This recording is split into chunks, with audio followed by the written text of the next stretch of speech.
नमस्कार।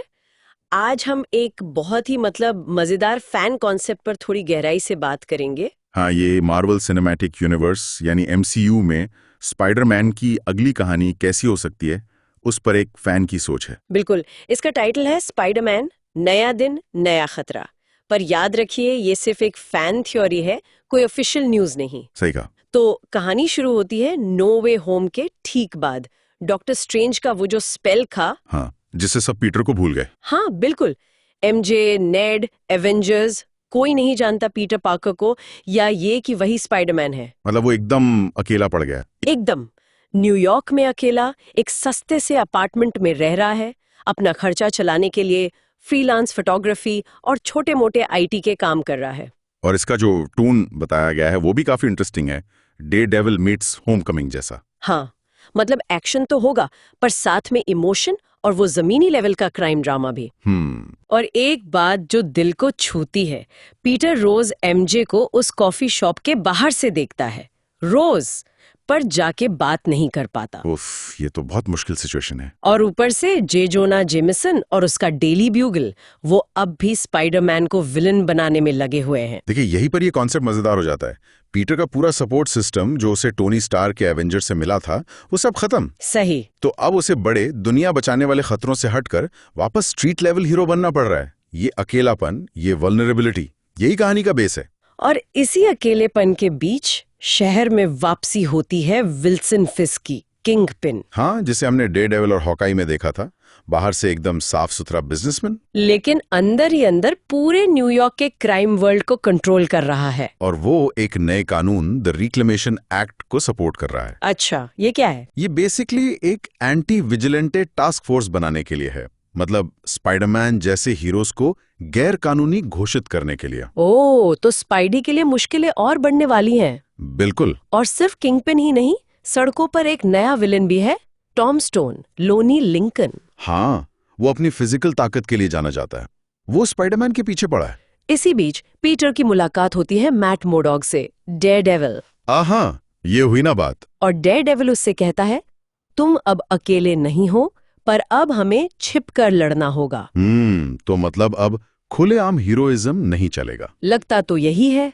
और एक और किरदार है, पुलिस ऑफिसर जीन डेवुल्फ। वो करप्ट है, लेकिन चुपके से स्पाइडरमैन की मदद भी करती है। अच्छा, ये तो काफी ग्रे कैरेक्टर लगता है। मतलब नैतिकता की सीधी लकीर नहीं। हाँ। देखिए, किंगपिन और टॉम स्टोन जैसे विलन कहानी को वापस ग्राउंडेड बनाते हैं, स्ट्रीट लेवल पर ले आते हैं। सही। और डेयरडेविल के साथ टीम अप उस डेयरडेविल मीट्स होमकमिंग वाली फील को और पक्का करता है। एक डार्क अंडरग्राउंड हीरोइज्म। और ये जो करप्ट अफसर वाला एंगल है जीन डिवोल्फ का, ये कहानी में और परतें जोड़ता है, कॉम्प्लेक्सिटी लाता है। बिल्कुल। अब आते हैं एक बड़े ट्विस्ट पर। कहानी में ऑस्कॉप की वापसी होती है न्यूयॉर्क में, और एंट्री होती है हैरी ओसबॉर्न की। क्या बात है, हैरी ओसबॉर्न एमसीयू में ये पहली बार होगा। हाँ, पीटर उससे एक नौकरी के सिलसिले में मिलता है, लेकिन कहानी में मोड़ ये है कि नॉर्मन ओसबॉर्न की जगह यहाँ हैरी खुद। हाँ, एक एक्सपेरिमेंटल ऑस्कॉप सीरम की वजह से धीरे धीरे अस्थिर होने लगता है और ग्रीन गॉब्लिन का एक नया वेरिएंट बनने लगता है। अरे बाप रे, हैरी एज गॉब्लिन, ये तो बहुत बड़ा चेंज है नॉर्मन वाली कहानी से, है ना?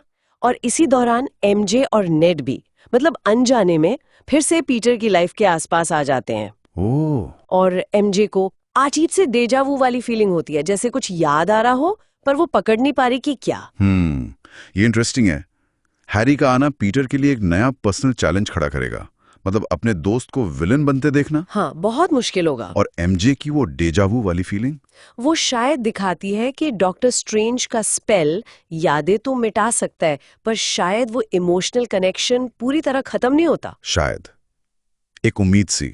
हाँ, एक हल्का सा कनेक्शन जो कहानी को और इमोशनल बनाता है। अब कहानी के क्लाइमैक्स की बात करते हैं। स्पाइडरमैन, डेयरडेविल और जीन डेविल्फ तीनों मिलकर किंगपिन के एम्पायर पर फाइनल हमला करते हैं। जबरदस्त टीम अप। फाइनल लड़ाई में टॉम स्टोन और हैरी, जो अब गॉब्लिन बन चुका है, दोनों स्पाइडरमैन पर हमला करते हैं। ओहो, 2 on 1। हाँ, मिड टाउन के ऊपर एक पुल पर एक बहुत ही इमोशनल लड़ाई होती है, जहां पीटर को एमजे को बचाना पड़ता है। फिर से एमजे खतरे में। हाँ, और एक बहुत ही दिल दुखाने वाला सीन आता है। पीटर हैरी को रोकने की पूरी कोशिश करता है, लेकिन हैरी एक ऑस्कॉप ब्लास्ट में खुद को मार लेता है। Oh no. तो हैरी की कहानी ट्रैजिक एंड होती है। हाँ, बहुत दुखद। पीटर के लिए एक और बोझ। बिल्कुल। अंत में डेयरडेविल एक कन्फेशन वीडियो लीक कर देता है। किंगपिन का असली चेहरा सबके सामने आ जाता है, उसका राज खत्म। चलो, कम से कम क्राइम वाला प्लॉट तो रिजॉल्व हुआ। हाँ, पर एमजे, उसे अब भी स्पाइडरमैन के बारे में कुछ याद नहीं आता, लेकिन वो उससे कहती है, तुम पहले भी आए थे, ऐसा क्यों लगता है कि तुम हमेशा मुझे बचाते हो?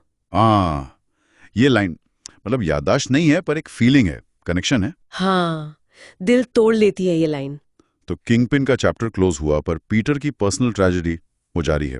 हैरी की मौत, एमजे का उसे ना पहचानना, वो अकेला ही रह जाता है ना? काफी हद तक। लेकिन शायद एमजे के उस लाइन में एक छोटी सी उम्मीद छुपी है, एक अनजानी पहचान की झलक। इस फैन कॉन्सेप्ट में पोस्ट क्रेडिट सीन्स के लिए 3 आइडियाज भी दिए गए हैं। अच्छा, क्या है वो?